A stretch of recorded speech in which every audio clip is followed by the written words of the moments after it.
Cześć. No, witaj, dzień dobry, dobry wieczór. No, u mnie już dobry wieczór, u ciebie jest chyba dzień dobry.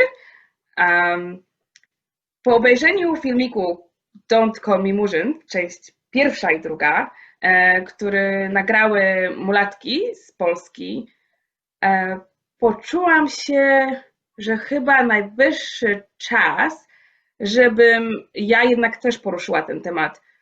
Przez 30 lat, ponad 30 lat mojego życia doświadczyłam bardzo podobne uczucia i sytuacje, o których dziewczyny mówiły w swoim filmie, a jednak o nich na głos nie mówiłam. I w jakiś tam sposób były to uczucia, o których wolałam po prostu otwarcie nie mówić i o nich może zapomnieć. Ale po obejrzeniu tego filmu dziewczyny chyba dodały mi trochę odwagi, trochę kopa w tyłek, że no ale dlaczego? Przecież jednak to jest twoje doświadczenie i jeżeli my o tym nie będziemy mówiły, to ciężko, żeby ktoś zrozumiał, że w jakiś sposób czujemy się skrzywdzone. Tak więc najwyższy czas. Ja mieszkam w Irlandii, ty mieszkasz w Stanach, ale jak wychowałam się w Polsce, ty byłeś mi bardzo bliski i byłeś w jakiś sposób no, blisko tego wszystkiego, co się działo. Ale jednak jako dorosła jeszcze o tym z tobą nie porozmawiałam i nie prowadziliśmy rozmowy na temat moich doświadczeń rasowych w Polsce. Więc chyba najwyższy czas. Więc może zaczniemy od głównego tematu, który poruszyły dziewczęta. Nie mów na mnie Murzyn. Mi jest nawet ciężko powiedzieć słowo Murzyn, tak bardzo źle mi się kojarzy. Ale może pozwoliłabym tobie się powiedzieć najpierw, może ze strony białego Polaka, dlaczego słowo Murzyn nie jest uważane za negatywne i jest tak bardzo neutralne, a potem może ja się wypowiem, dlaczego ja uważam je za bolesne. Zgoda. Niemniej, zanim wejdziemy w temat, który zaproponowałaś, bardzo szybko uciekłaś od wstępu, który bardzo mnie interesuje i ja już tutaj chciałbym nadmienić kilka słów, które wydają mi się bardzo istotne. Zaznaczyłaś rzeczywiście w swoim dorastaniu, dzieciństwie, doświadczyłaś różnych nieprzyjemności, które zapisały ci się w pamięci. Sama stwierdziłaś, że w swoim dorosłym życiu dopiero materiał tych dziewcząt przypomniał ci i obudził te wszystkie sprawy. Podejrzewam, że należy o tym powiedzieć. Każde dziecko, myślę, że nie tylko w Polsce, ale i w Stanach Zjednoczonych, i w Chinach, i w Nigerii, w okresie dorastania, w okresie uczenia się, współżycia z innymi ludźmi, czyli kontaktów z innymi dziećmi, doświadcza niesamowitych nieszczęść. Dzieci się uczą nawzajem i są dla siebie bardzo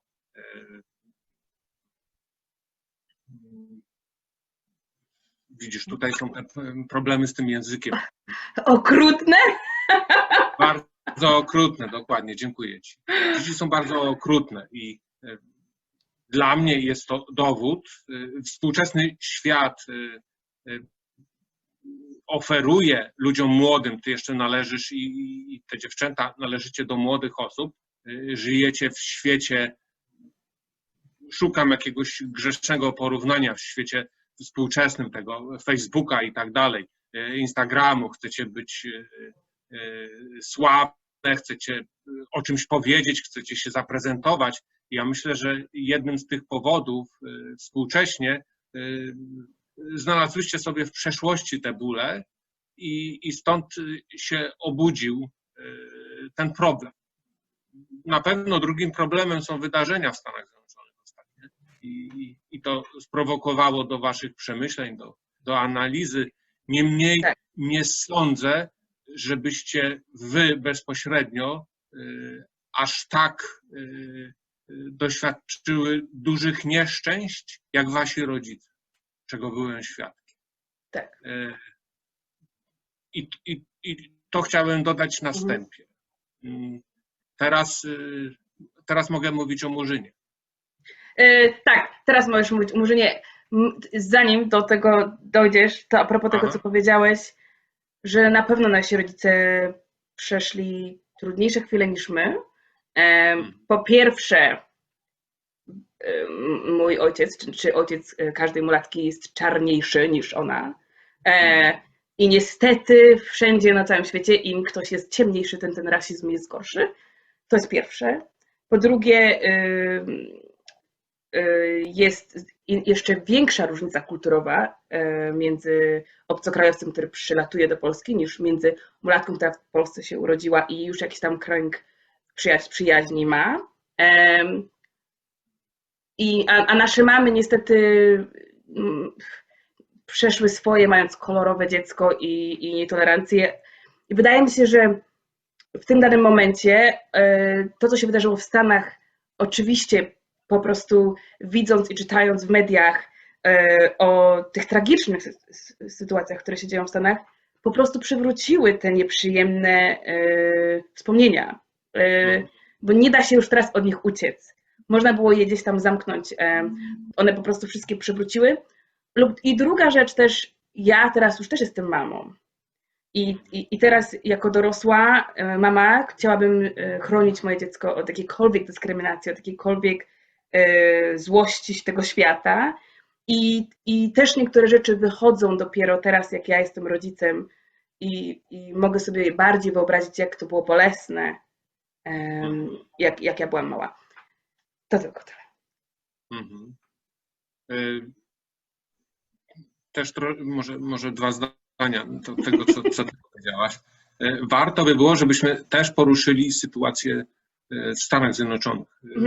To może głosów tak. Tych dziewcząt w tym materiale wydaje mi się, że są to niesprawiedliwe opinie i warto by było powiedzieć więcej troszeczkę. Ja trochę więcej wiem o Stanach Zjednoczonych i o tych sytuacjach rasowych. Wydaje mi się, że to może być też ciekawe. To skończymy o Murzynie i może zrobimy sobie przerwę i porozmawiamy na temat tej sytuacji.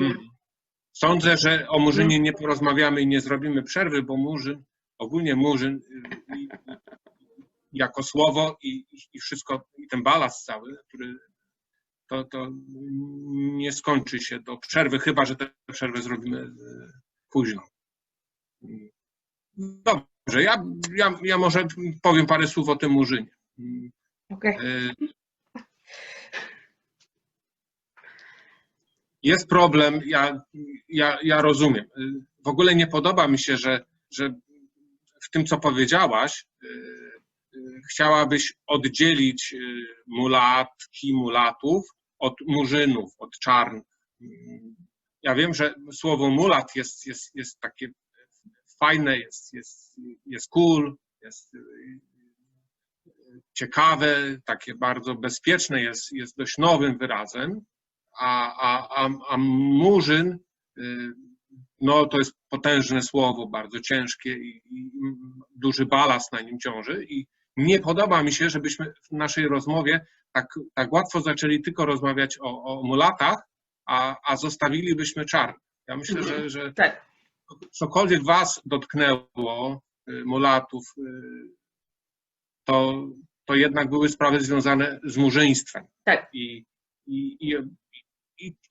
w tym tkwi problem. I ja myślę, że ja chciałbym raczej rozmawiać po prostu o Murzynie, a nie o mulacie. Zgadzam się. I to też, jeśli bierzesz na barki, to też dużo znaczy na siebie, że możesz rozpatrywać po prostu gdzieś tam swoją osobę, inne osoby też w takim kontekście, prawda, że nie tylko fajnie, bo ja rozumiem, że miałabyś potrzebę wewnętrzną bycia czy białą, czy jakoś jeszcze inaczej, żeby jak najdalej odsunąć się od tego, a myślę, że nie potrzebne. Pierwsze, co ważne, w ogóle Afryka w stosunku do świata zachodniego, do Portugalii, Anglii, Stanów Zjednoczonych, Niemiec, Francji, Hiszpanii, a Ameryka w stosunku do krajów wschodu Europy czy środka, żeby tu się nikt nie obraził, Polska między innymi, jest zupełnie inne. Doświadczenia Europy Zachodniej, państw kolonialnych są zupełnie inne niż Polski. Czy ludów, które zamieszkują te tereny tych państw. Cały ten rasizm, te problemy historyczne, niszczenie i tak dalej, dotyczy raczej świata zachodniego. Polacy nie brali udziału w kolonializmie i nie z racji, na pewno to też powinno być zaznaczone, nie z racji tego, że należą w koronie Matki Boskiej i tak dalej. Po prostu to państwo przegrało w konkretnym okresie historycznym, było za słabe na łupieżstwo Afryki i znając jakieś szczególne, jakieś wypisy z dawnych ksiąg historycznych, byli w Polsce magnaci, którzy w jakiś tam sposób swój, prywatny, w tym uczestniczyli także. Jednak korona Rzeczypospolitej nie uczestniczyła w niszczeniu Czarnego Lądu, Afryki i dzisiaj jest święta. Jednak, tak jak zaznaczam, to nie znaczy, że Polacy są wyjątkowi. Po prostu nie mieli szansy. Tak jak dzisiaj po prostu nie lecą w kosmos nie dlatego, że kochają kosmos i są ekologiczni, ale dlatego, że po prostu nie mają pieniędzy, a zrobiliby to pierwsi. To tak gwoli wyjaśnienia, dobrze? Żeby tych argumentów też tym niegrzecznym Polakom odebrać. Dalej, słowo murzyn jest bardzo w Polsce historycznym słowem. To jest bardzo stary wyraz. I ja nie chciałbym, żebyśmy w ramach jakichś nowoczesnych ruchów wycinali słowa, tresowali ludzi siebie nawzajem, bo mnie na przykład ja bardzo nie lubię, jeśli mi się mówi biały. Ja się nie czuję biały, ja się normalnie czuję. I jeśli ktoś mi mówi biały, jest to dla mnie już podejrzane. Znaczy podejrzane, no my akurat w rozmowie mamy tutaj temat do rozpatrywania tych rzeczy, ale no wiesz co, no ja mam niebieskie oczy i jakby ktoś mi mówił niebieski, to jakoś dziwnie sugerowałby mi po prostu, że skupiamy się to nie ma powodu, żeby żyć po prostu kolorem oczu. Po prostu w życiu są inne zupełnie zagadnienia i ja myślę, że te rzeczy są niepotrzebne. Murzyn jest słowem historycznym. Ja się jako Polak nie zgadzam, żeby jakiekolwiek środowiska mówiły, że jest ten wyraz obraźliwy, bo ten wyraz nie jest obraźliwy. Ten wyraz na pewno my jako biali ludzie w Europie, bo to też należy zaznaczyć, Europa jest nasza, białych. Myśmy tutaj się osiedlili, czy zamieszkali, czy możliwe, że przybyliśmy jako czarni nawet do Europy, ale ze względu na warunki klimatyczne ten kolor skóry nam się zmieni. Prawdopodobnie wszyscy jesteśmy czarni w środku, tak? Więc to jest tylko kwestia tego pigmentu, nie? Że niemniej Europę żeśmy zagospodarowali jako najeźdźcy. Myśmy się tutaj przyjmując za fakty te rzeczy, które nam się mówi w szkołach, że jakiś lud wyemigrował z Afryki i zamieszkał w innych częściach, więc były jakieś powody, że nasi przodkowie się nie lubili i moi przodkowie odeszli z Afryki. Więc po prostu twoi przodkowie, wiesz, oni nasi są wspólni, my mamy więzy rodzinne, ale teraz do ciebie mówię jako do tego murzyna. Okay? Po prostu nasi przodkowie musieli się poróżnić w przeszłości, że moi przodkowie musieli z tej Afryki odejść. Więc Europę uważam jako ten biały, ona jest moja, to jest teren, który zagospodarowałem, który musiałem wywalczyć, stworzyłem jakąś cywilizację i nie chciałbym, żeby po prostu ludzie, których zaprosiłem, którym pozwoliłem, żeby tu przyjechali, żeby niszczyli mi kulturę, czyli nie to, czym żyję dzisiaj, ale kultura to jest coś, co otrzymałem od przodków. I to słowo jest magazynem bardzo wielu doświadczeń i też wiadomości. Murzyn funkcjonował w Polsce do lat 80. w normalnym znaczeniu. Myśmy jako Polacy nie znali Murzynów, żebyśmy ich mogli dotknąć, zobaczyć na ulicy. To były bardzo wyjątkowe sytuacje. Murzyn był w filmach przyrodniczych pokazywany nam jako dziki człowiek, chodzący z wiązką tylko na rządach rodnych i nie zawsze. Tak żeśmy byli uczeni i to były materiały historyczne, naukowe i w ten sposób żeśmy postrzegali Murzynów. Po prostu byli to ludzie z innego świata i niekoniecznie ludzie, bo twierdzenia, że Murzyn to małpa, też mieszka na drzewie, było naturalne i uzasadnione. Nasza edukacja raczej filmowa tak to przedstawiała. Tak. I nawet jeśli mamy, przepraszam, jeszcze chcę powiedzieć parę. Jeśli mamy nawet w literaturze jakieś akapity dotyczące Murzynów, chociażby w Pustyni i w Puszczy, czy coś, to ci Murzyni, chociaż w Pustyni i w Puszczy tam bardziej Arabów chodzi, chociaż dla mnie to i tak oni są mieszkańcami Afryki. Dla mnie oni też powinni należeć, ja już teraz żartuję oczywiście, do grupy Murzyni. Po prostu Murzyn historycznie na pewno nie znaczył nic złego. Dopiero z filmami, kiedy pojawiły się w latach 80., szczególnie Kojak, film kryminalny, on przyniósł nam amerykańskie spojrzenie na czarnuchów, na czarnych, na kombinatorów, złodziejaszków, kłamców no i to wszystko, co niosą gangi jakieś uliczne i łobuzerstwo i tak dalej. Także wtedy dopiero Murzyn ogólnie, to kino amerykańskie lat 70. i dalej zaczęło przedstawiać nam współczesnego czarnego, współczesnego Murzyna już w naszym świecie, kim on jest. I myśmy budowali swoją wizję, kim dzisiaj jest ten czarnuch, poprzez amerykańskie kino. I najczęściej chłopcy, którzy przyjeżdżali do Polski na studia, niestety musieli zetknąć się z tym stereotypem, który mieliśmy w głowie. Murzynów, czarnuchów, z człowiekiem, który był wielokrotnie dużo bardziej wykształcony, startując na studiach od Polaków.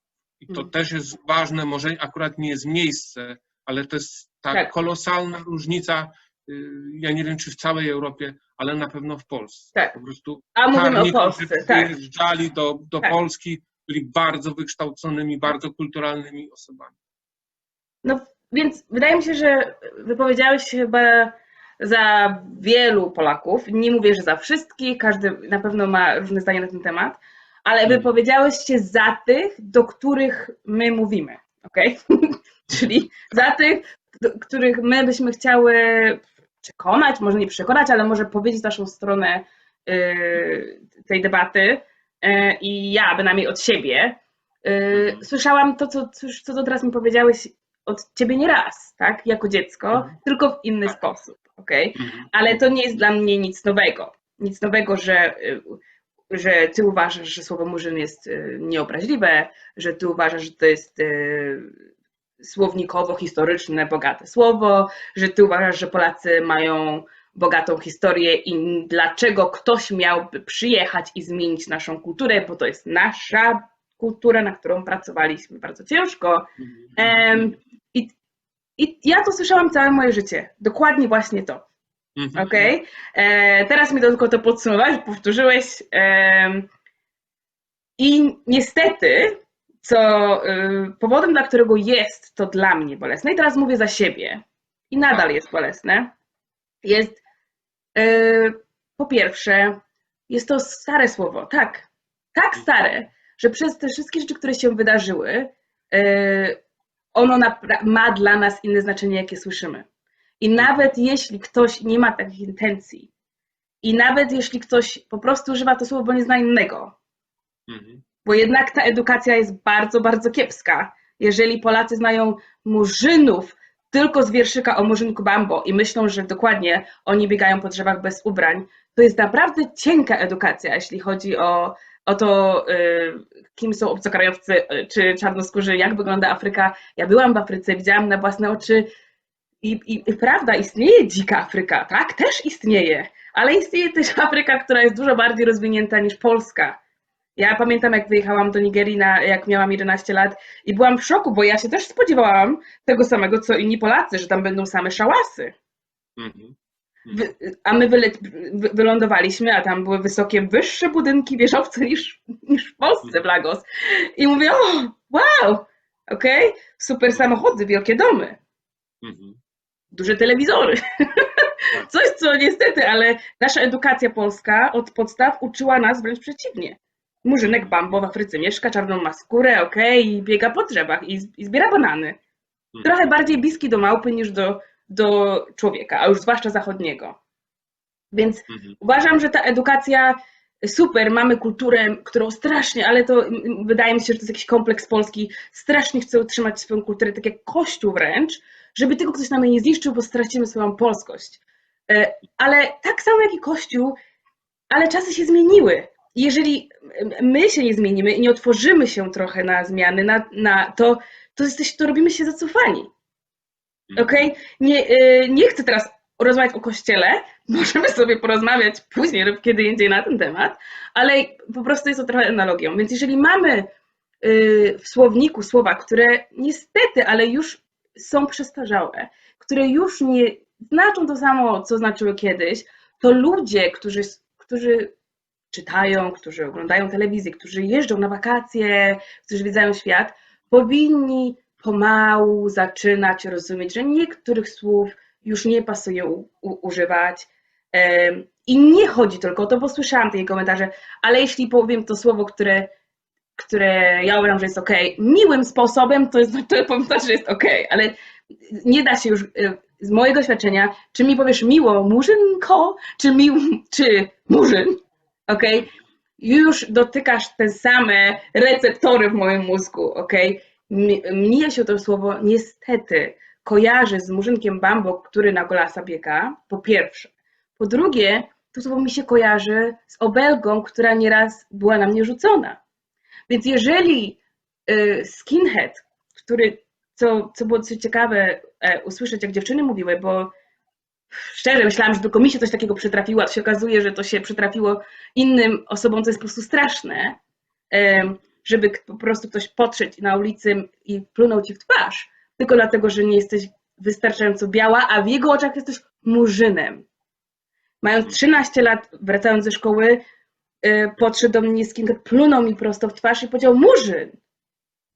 Ciężko, żeby to słowo mi się dobrze kojarzyło, jeżeli ono zostało użyte jako obelga. On uważał, że jak powiedział murzyn, to mi dokuczył, bo raczej mi chciał dokuczyć, bo mi plunął w twarz. Więc jeżeli dziewczyny opowiadały sytuację, gdzie chłopiec przebiegł i krzyknął murzyn, on chciał dokuczyć. Czyli to słowo może być interpretowane źle i dobrze i ludzie go używają i w zły i w dobry sposób. Więc niestety czarnoskórym osobom czy mulatkom to słowo nie kojarzy się źle. I teraz Polacy zamykają, nie słuchając tego, nie chcąc tego zaakceptować, nie przyjmując tego, po prostu ignorują nasze uczucia i nie szanują nas. Nie szanują nas i naszych uczuć, bo tego nie rozumieją. Co mnie boli, nie to, że tego nie rozumieją, bo uważam, że edukacja w Polsce ich tego nie nauczyła, ale co mnie bardziej boli, że wcale nie chcą tego zrozumieć. Pojedyncze osoby, patrząc na komentarze, które dziewczyny dostały pod swoimi filmikami, dostały dużo wsparcia od osób też kolorowych, które się strasznie cieszyły, że w końcu ktoś za nich mówi, ale też otrzymały dużo pytań. Dlaczego? Ale murzyn jest okej. Dla mnie jest okej, ja nie mam zamiaru zmieniać. Ja nie mam zamiaru tego zmieniać. To jest poprawne słowo, tak jak ty właśnie powiedziałeś przed chwilą. Ja nie mam zamiaru zmieniać mojego słowa ze słownika. Czyli Czyli według mnie, jeżeli ktoś tak mówi, to oznacza, że nie interesuje mnie, czy ja cię krzywdzę, czy nie. Nie interesuje mnie, że to jest w sumie używane słowo jako obelga.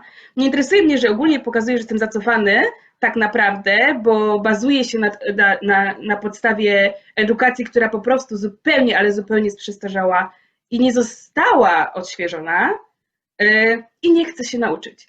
Nie chcę zrozumieć waszych uczuć, nie chcę zrozumieć, w jaki sposób możemy wspólnie żyć lepiej. Ale mi się to kojarzy, bo Polska jest dla Polaków. Coś, co też nieraz słyszałam. Pomimo tego, że ja się w Polsce urodziłam i Polką jestem tak samo jak i ty. Tak. Nie, ale nie dla każdego.